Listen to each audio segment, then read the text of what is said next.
सो ये दिस विशाल गुप्ता और आज की इस वीडियो में हम सिटीजनशिप के बारे में पढ़ने वाले हैं। नागरिकता किस तरीके से आपको दिया जाता है, इसमें हम 5 विधियां देखने वाले हैं। कैसे कैसे आपको नागरिकता मिलता है तथा इसके अलावा कैसे नागरिकता छीनी जा सकती है। आपने सुना होगा कि किसी व्यक्ति से नागरिकता छीन ले। नागरिकता छीनने का मतलब ये नहीं होता कि उसे देश से निकाल दिया जाएगा, उसे देश में रहने का सारा छूट दिया जाएगा। बस कुछ ऐसे छूट होते हैं जो ऐसे उसको अधिकार होते हैं जो उसे नहीं दिया जाएगा, जैसे वोट देने का अधिकार, चुनाव लड़ने का अधिकार, गवर्नमेंट जॉब करने का अधिकार। ठीक है, तो आप कहने का मतलब ये है कि अगर नागरिकता किसी से छीन लिया गया तो इसका ये मतलब नहीं होता कि उसे देश से निकाल दिया जाएगा या उसे मार दिया जाएगा। उसे देश में रहने दिया जाएगा, हमारे टाइप का ही वो रहेगा। बस जो जो अधिकार अभी मैंने आपको बताया वो उसे बस नहीं दिया जाएगा। तो चलिए देखते हैं नागरिकता के लिए हम यहाँ पे देख लेते हैं। जैसे अगर हम नागरिकता की बात करें, और इससे पहले हमने ऑलरेडी पार्ट 1 पढ़ लिया था। पार्ट 1 में मैंने आपको बताया था यूनियन के बारे में, union and it's territory, right, जिसमें से आर्टिकल 1 से लेकर 4 तक पढ़ा था। अब हम भाग 2 पढ़ने वाले हैं। भाग 2 में आप देख सकते हो सिटीजनशिप के बारे में हमें पढ़ना है, नागरिकता के बारे में पढ़ना है।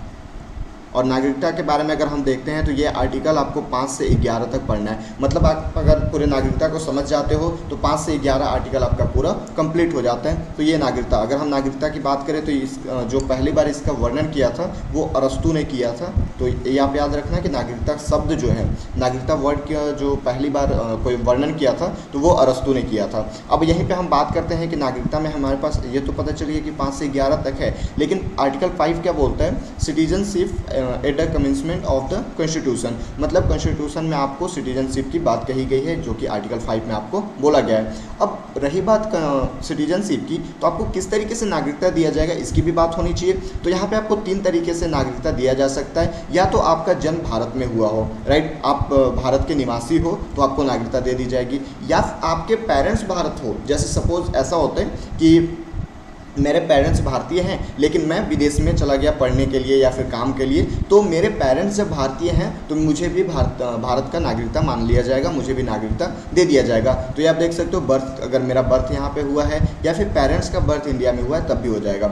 इसके अलावा कॉन्स्टिट्यूशन लागू होने से पहले, जैसे अगर हम नागरिकता की बात करें तो नागरिकता बेसिकली, नागरिकता पे संविधान बनाने वालों ने कोई भी कानून बनाया ही नहीं। ये उस समय के टेम्प्रोरी कानून, उस समय के सिचुएशन को देख के बना दिया गया था और बाद में उससे बोला गया सुप्रीम कोर्ट या फिर पार्लियामेंट, जो कि आगे और भी नागरिकता से रिलेटेड जो भी नियम है उसे बना सकते हैं। तो यहाँ पे रही बात तीसरे की, तो ये कॉन्स्टिट्यूशन जिस दिन लागू हुआ था 26 जनवरी 1950 को लागू हुआ था, जैसा कि आपको पता है। उससे 5 साल पहले से अगर आप भारत में रह रहे हो, क्योंकि बहुत सारे ऐसे लोग थे, एनी बेसेंट भी थी जो कि आयरलैंड की थी और भारत में वो स्वतंत्रता में हमारा बहुत हेल्प की थी। आयरलैंड आपका यूरोप में पड़ता है, वो जब हम वर्ल्ड ज्योग्राफी पढ़ेंगे तो वहाँ पर हम देख लेंगे।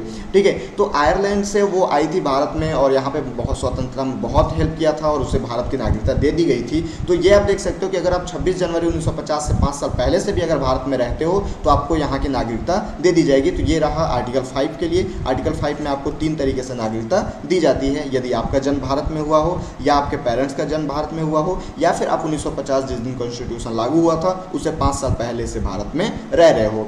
अब आते हैं हम आर्टिकल 6 में। आर्टिकल 6 और आर्टिकल 7 और आर्टिकल 8 ये तीनों अभी के लिए कोई इंपॉर्टेंट नहीं है, बस आप इसको जान लो, इसे याद करने की कोई ज़रूरत नहीं है। इसमें बोला गया है कि जो लोग भारत से, राइट, जो लोग यहाँ पे देख सकते हो, right of citizenship of certain person who have migrate to India from Pakistan, right, जो लोग पाकिस्तान से भारत आए, जैसे ही पाकिस्तान से भारत आ गए, क्योंकि जब हमारा देश आज़ाद हो रहा था और जब पाकिस्तान अलग हो रहा था तो पाकिस्तान ऐसा नहीं था कि केवल वहाँ पे मुस्लिम लोग ही थे, वहाँ पे बहुत सारे हिंदू लोग भी थे और इवन ऐसे ऐसे मुस्लिम लोग भी थे जो कि पाकिस्तान में जाना ही नहीं चाहते थे, राइट। तो जो लोग पाकिस्तान से भारत में आना चाहते थे तो अब ऐसे तो आ नहीं सकते।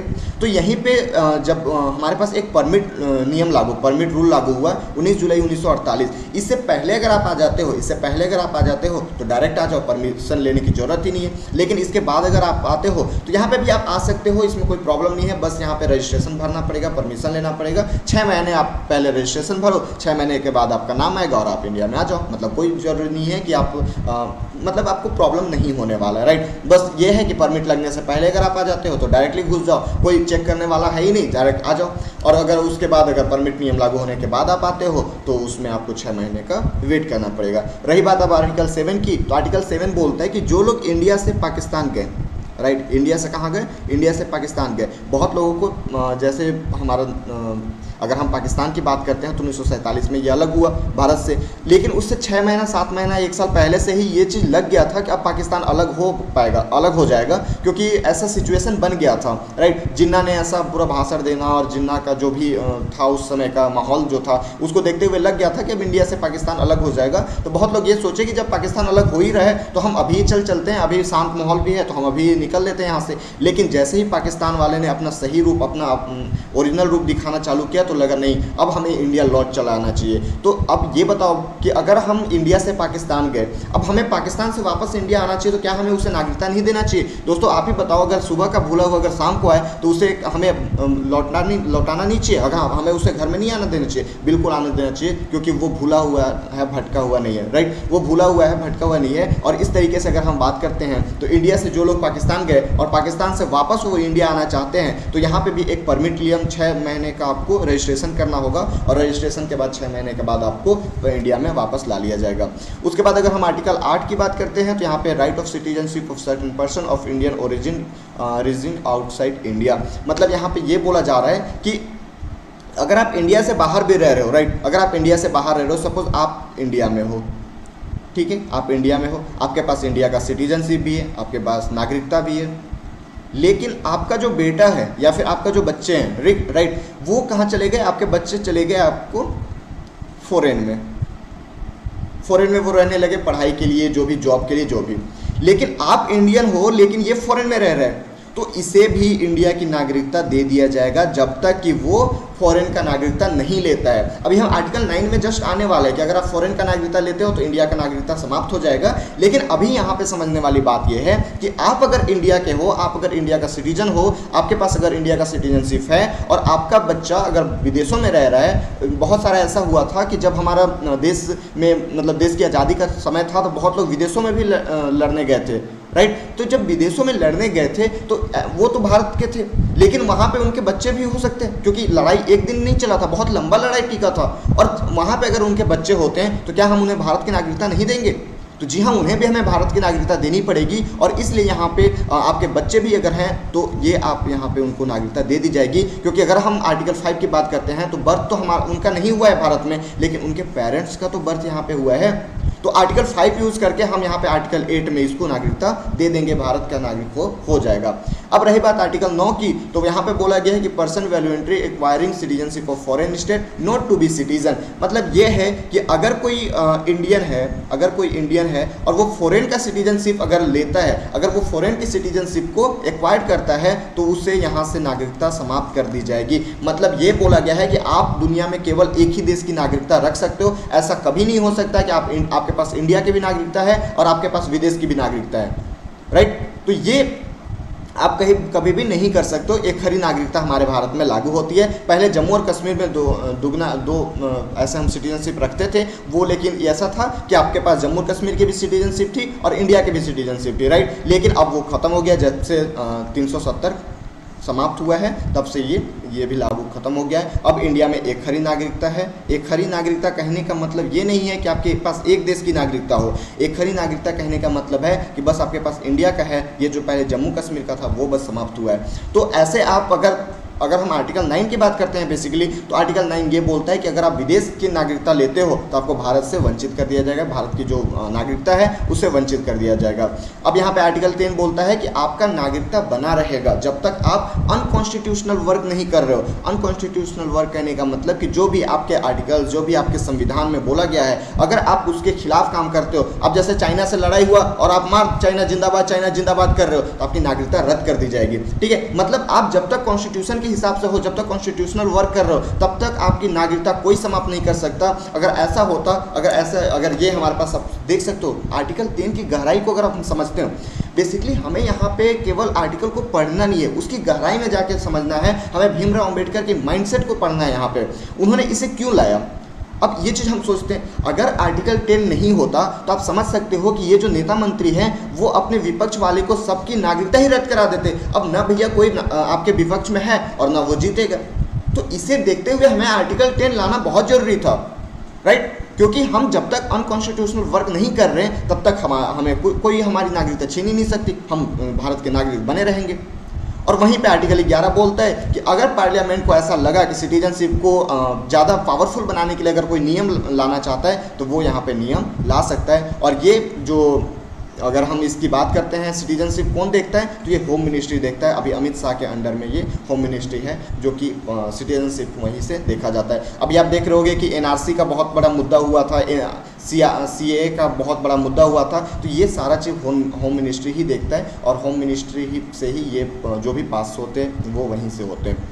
तो इस तरीके से एक बार अगर हम रिवाइज करना चाहें, यहाँ पे आप देख सकते हो article 5, article 6, article 7 and article 8, article 9, article 10 और आर्टिकल 11। यहाँ पे आप देख सकते हो ये सिटीजनशिप का है। 5 में बोलता है कि आपको स्टार्टिंग में नागरिकता दिया जाएगा, मतलब आपको जन्म के हिसाब से, आपके पेरेंट्स के जन्म के हिसाब से नागरिकता आपको दे दी जाएगी। 6 में बोल रहा है कि जो भी पाकिस्तान से भारत आए, जो भी पाकिस्तान से भारत आए उसके लिए नागरिकता। उसके बाद यहाँ पे बोल रहा है कि जो इंडिया से पाकिस्तान गए लेकिन फिर पाकिस्तान से इंडिया आना चाहते हैं उसकी नागरिकता। 8 बोल रहा है कि आप अगर इंडियन हो, आपके बच्चे अगर विदेश में भी हैं तो आपको नागरिकता, उनके बच्चे को नागरिकता दे दी जाएगी। आर्टिकल 9 बोल रहा है कि अगर आप विदेशी नागरिकता अगर लेते हैं तो आपकी इंडिया की नागरिकता समाप्त कर दी जाएगी। वहीं पर आर्टिकल 10 बोल रहा है कि अगर आप कोई भी अनकॉन्स्टिट्यूशनल वर्क नहीं कर रहे हो तो आपकी नागरिकता बनी रहेगी। आर्टिकल 11 बोल रहा है कि अगर पार्लियामेंट को ऐसा लगा कि इस नागरिकता सिटीजनशिप को अगर ज़्यादा पावरफुल बनाने के लिए कोई अगर उनको लॉ बनाना पड़े, नियम बनाना पड़े तो वो यहाँ पे बना सकती है और इसको होम मिनिस्ट्री देखता है। तो ये रहा बेसिकली हमारे पास आर्टिकल्स।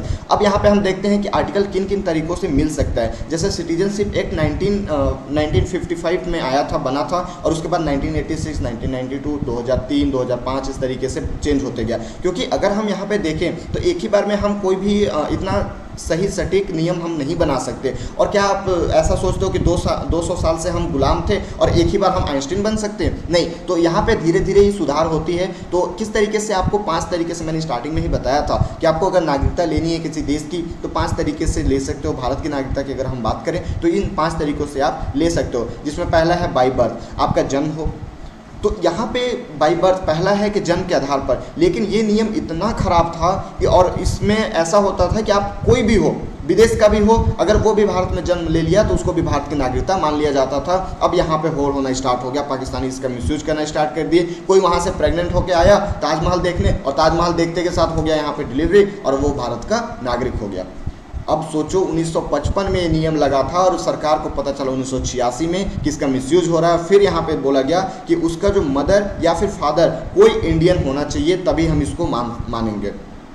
उसके बाद 2003 में फिर इसमें संशोधन किया गया और यहाँ पे बोला गया कि माता और पिता में से कोई एक होना चाहिए भारतीय, लेकिन दोनों वैलिड होना चाहिए, दोनों का जो नागरिकता है वो वैलिड होना चाहिए। तो ये रहा पहला बाई बर्थ। उसके बाद बाई डिसेंट, ये वंश के आधार पर, वंश के आधार पर भी हम नागरिकता दे देते हैं। हमें किस आधार पर नागरिकता मिला? मैक्सिमम लोगों, आप जितने भी इस वीडियो को देख रहे हो, आप में मैक्सिमम लोगों का जो नागरिकता मिला है वो वंश के आधार पर ही मिला है, क्योंकि हमारे पिता नागरिक यहाँ के भारत के नागरिक हैं, उनके पिता भारत के नागरिक हैं, उनके पिता भारत के नागरिक हैं। तो इस तरीके से वंश के हिसाब से हमें नागरिकता मिलते चला गया। लेकिन यहाँ पर बात रही कि 1992 में ये बोला गया कि ये जो वंश की गणना होगी वो फादर और मदर किसी में से हो जाएगी, राइट। क्योंकि यहाँ पे केस पहले क्या था कि केवल फादर में था। जब ये बना था, जब ये नियम आया था, सिटीजनशिप एक्ट आया था, तो वो केवल फादर पे था। लेकिन बहुत सारी औरतों ने केस कर दिया कि क्या बच्चे केवल फादर्स के ही होते हैं, मदर्स के नहीं होते। तो इस तरीके से यहाँ पे फिर 1992 में इसमें संविधान संशोधन किया गया और फिर बोला गया कि फादर और मदर किसी के भी हो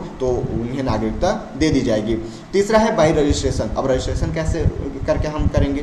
तो या तो आप भारत में किसी से विवाह कर लो। सपोज आप विदेश से आए और यहाँ की कोई लड़की आपको बहुत अच्छी लग गई, आप उससे विवाह किए और 7 साल यहाँ पे रह गए तो आपको भी यहाँ पे नागरिकता मिल जाएगी।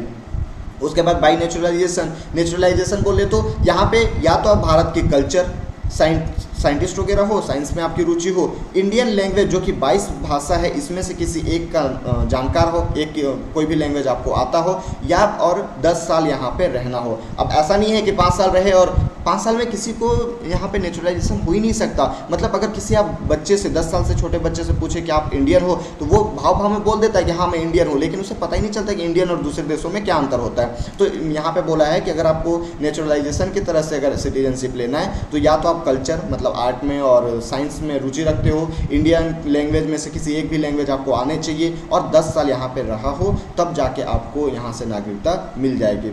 उसके बाद अगर हम देखते हैं 5वां, बाई इनकॉर्पोरेशन ऑफ टेरिटरी। अगर यहाँ पे हम देखिए किसी राज्य को हम भारत में मिला लिए, सपोज पाकिस्तान वाले हैं, पाकिस्तान में बलूचिस्तान की अलग मांग होती है। अब मोदी जी वहाँ पे गए, बलूचिस्तान वाले को अलग कर दिया और उन्हें भारत में मिला लिए। पाकिस्तान वाले बुरा मत मानिएगा, ठीक है। लेकिन यहाँ पे अगर हम बात करते हैं कि बलूचिस्तान को अगर हम भारत में मिला लेते हैं तो उन्हें भी तो नागरिकता देनी पड़ेगी ना। जैसे अगर हम बात करते हैं सिक्किम, जो कि 1975 में हम भारत में मिलाए थे, जो कि संविधान संशोधन कर किए थे, मैंने आपको बताया था लास्ट वीडियो में। और यहाँ पे अगर हम बात करते हैं तो ये इसको 2A में जोड़ा गया था, आर्टिकल 2A।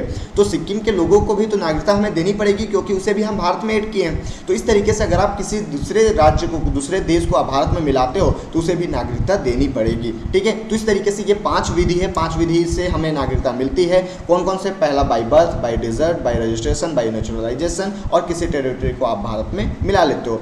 लेकिन यहीं पे बात आती है कि अगर आप कोई इनकॉन्स्टिट्यूशनल वर्क काम करते हो तो यहाँ पे आपकी नागरिकता समाप्त भी कर दी जाएगी। जैसे लॉस ऑफ सिटीजनशिप की अगर हम बात करते हैं तो बाई रिन्यूंसिएशन, मतलब यहाँ पे त्याग करके आप त्याग कर दो। जैसे आर्टिकल 9 देख लो, अगर आप भारत की नागरिकता लिए हो, उसके बाद आप कहीं फॉरेन की भी नागरिकता लेते हो तो यहाँ से आपको त्याग करना पड़ेगा, मतलब भारत की नागरिकता आपका त्याग हो गया। उसके बाद दूसरा है टर्मिनेशन, आपके नागरिकता को टर्मिनेट कर दिया। आप कोई काम कर रहे हो, जैसे चाइना और भारत में युद्ध हो रहा है, आप वहाँ चाइना जिंदाबाद कर रहे हो, चाइना का फेवर में बात कर रहे हो, ठीक है, तो ये यहाँ पे आपको समाप्त कर दिया जाएगा। नागरिकता से वंचित, आप पागल हो गए हो, दिवालिया हो गए, कोई भी आ रहा है, कोई भी मान लो पुतिन आ रहा है और आप पुतिन को ही गाली देना स्टार्ट कर दे रहे हो, तो आपकी नागरिकता वंचित कर दिया जाए ना, क्योंकि पुतिन तो बोलेगा कि ये भारत का नागरिक है और इसने मेरा मिसबिहेव किया, ठीक है। तो इस तरीके से आपकी नागरिकता से वंचित कर दिया जाएगा। तो ये रही बात नागरिकता के बारे में। नागरिकता में सिटीजनशिप एक्ट 1955 में आया था, ये आप याद रखना।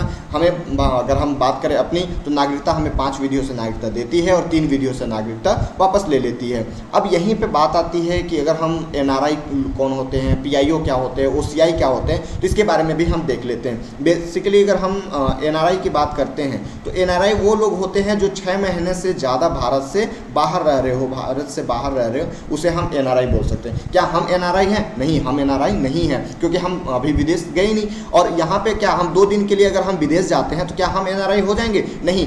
NRI का कहने का मतलब है कि आप 6 महीने से ज़्यादा आप भारत से बाहर हो, तब आप NRI कहोगे। NRI का फुल फॉर्म है नॉन रेसिडेंट इंडिया।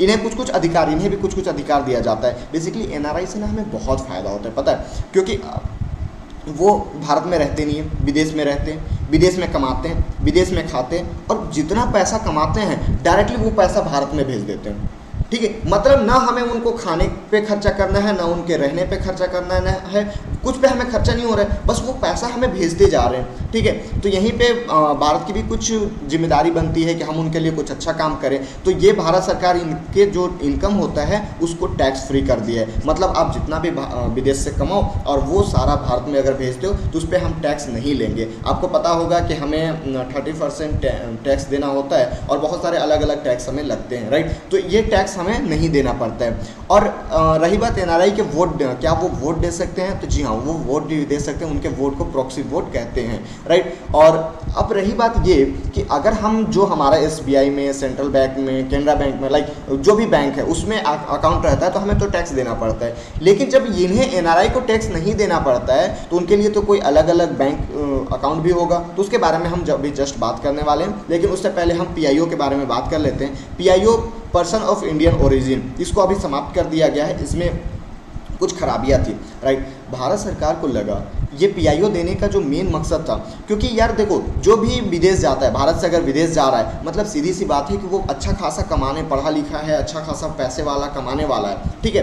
तो अब उन्हें भारत लाओ, क्योंकि अगर उन्हें भारत लाओगे तो वो अच्छा खासा पैसा देगा। अगर वो केवल टूरिस्ट बन के भी अगर घूमने के उद्देश्य से भी आ रहा है तो भारत का ही फायदा है। तो उन्हें भारत बुलाने के लिए इनको PIO दिया जाता था, जो कि 2015 में इसको समाप्त कर दिया गया है। लेकिन इसकी खराबी ये थी कि हर एक 6 महीने आपको कोई रोक टोक नहीं था, आप भारत आओ, घूमो, हमारे तरह ही रहो, लेकिन आपको हर एक 6 महीने में आपको क्या होना पड़ेगा, किसी एक अधिकारी के पास जाके बताना पड़ेगा कि हम यहाँ पे अभी रह रहे हैं, राइट। उसको हम FRRO बोलते थे, फॉरेन रीजनल रजिस्ट्रेशन ऑफिस। इस ऑफिस में जाके आपको बताना पड़ेगा कि हाँ सर मैं अभी इस राज्य में हूँ, उस पर्पज़ से हूँ, मैं अभी ये काम कर रहा हूँ, ठीक है। लेकिन जो भी विदेश वाले थे उनको 6 महीने में बार बार FRRO ऑफिस जाना पड़ता था, उनको बहुत प्रॉब्लम होता था, इसलिए इसको समाप्त कर दिया गया और इसके जगह पे OCI लाया गया, ओवरसीज सिटीजनशिप ऑफ इंडिया। ये लेकिन इसमें ये प्रॉब्लम है कि ये पाकिस्तानियों और बांग्लादेशियों को नहीं मिल सकता, क्योंकि ये इसका मिसयूज़ कर सकते थे, क्योंकि यहाँ पे बोला गया है कि आप अगर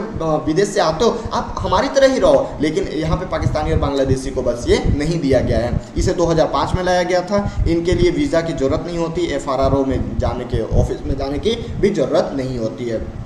तो ये रहा NRI, PIO और OCI के बारे में। अब मैंने अभी आपको जो थोड़ी देर पहले बताया था कि जो NRI है उनके इनकम पे टैक्स नहीं लगता, तो इनके टैक्स के लिए कुछ अलग अलग बैंक अकाउंट्स होते होंगे। तो इसके लिए हम देखते हैं the foreign exchange management act 1999 में लाया गया, फेमा एक्ट के नाम से इसको जानते हैं, राइट। फेमा एक्ट जो कि 1999 में, ये चीज़ आप याद रखोगे। यहाँ पे है इनको 3 तरीके से बैंक यहाँ पे देख सकते हो, NRO बैंक, NRE अकाउंट और FCNR अकाउंट। सबसे पहले हम NRO अकाउंट के बारे में देखते हैं। NRO अकाउंट वैसा है नॉन रेसिडेंट ऑर्डिनरी अकाउंट, इसमें इंडिया और फॉरेन दोनों के पैसों को आप रख सकते हो। अब रही बात, हम अगर NRI पे बात करते हैं तो NRI पे बोला गया था कि केवल आपके विदेश वाले पैसे पे ही हम टैक्स नहीं लेंगे। आप ऐसा तो थोड़ी बोले हैं कि हम इंडिया वाले पैसे पे टैक्स नहीं लेंगे। तो यहाँ पे प्रॉब्लम ये हो जाता था कि अगर आप NRO अकाउंट खोलते हो, NRO अकाउंट अगर आप चलाते हो तो यहाँ पे आपको टैक्स देना पड़ता था। अब भैया ये बताओ कि जो NRI को फ़ायदा मिल रहा था यहाँ पे इसको फ़ायदा नहीं मिल पाएगा, इसीलिए मैक्सिमम जो NRI होते हैं इस अकाउंट को प्रेफर नहीं करते हैं। अब यहीं पर रही NRE अकाउंट की, तो NRE account non resident external account, ठीक है। यहाँ केवल फॉरेन इनकम टैक्स ही रख सकते हो और इस पर टैक्स नहीं लग सकता, राइट। यहाँ पे केवल फॉरेन का जो इनकम होता है उसे रखते हैं और यहाँ पे टैक्स नहीं लगता। मैक्सिमम जो NRI लोग हैं इसी अकाउंट को प्रेफर करते हैं।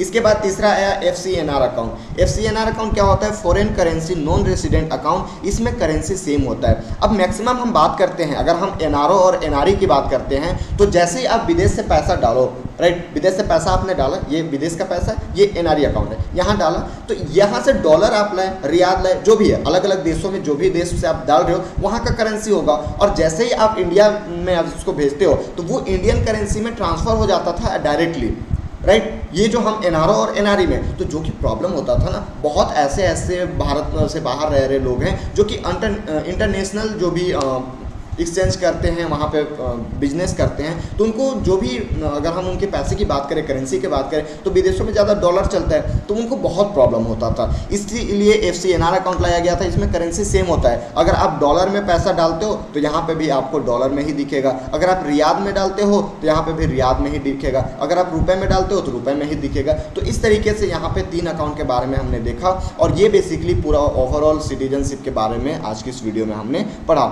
अगले वीडियो में हम पार्ट 3 पे चलेंगे, फंडामेंटल राइट्स, जो कि बहुत इंपॉर्टेंट है हर एक इंसान को। हम अपने आप को लोकतंत्र क्यों बोलते हैं? लोकतंत्र हम इसलिए बोलते हैं क्योंकि हमारे पास कुछ राइट्स हैं, हमारे पास कुछ अधिकार हैं, जिसे हम फंडामेंटल राइट्स बोलते हैं, राइट। तो अगर हमारे पास फंडामेंटल राइट्स ही नहीं होगा तो फिर हम लोकतंत्र का भी कोई मायने नहीं हो पाएगा हमारे जीवन में। तो इस तरीके से आप देख सकते हो हमारा आज जो पार्ट 1 की अगर हम बात करें, भाग 1, तो ये भी हमारा कंप्लीट हो गया। अगर हम पार्ट 2 की बात करें तो ये भी हमारा कंप्लीट हो गया, मतलब हम आर्टिकल 1 से लेके 11 तक कंप्लीट कर दिए। अब फंडामेंटल राइट्स में हम 12 से लेके 35 तक कंप्लीट कर देंगे, उसके बाद फिर हम DPSP और उसके बाद फिर यूनियन पे चलेंगे, राइट। आई होप आज का वीडियो आपको समझ में आया होगा। मिलते हैं नेक्स्ट वीडियो में, तब तक के लिए जय हिंद।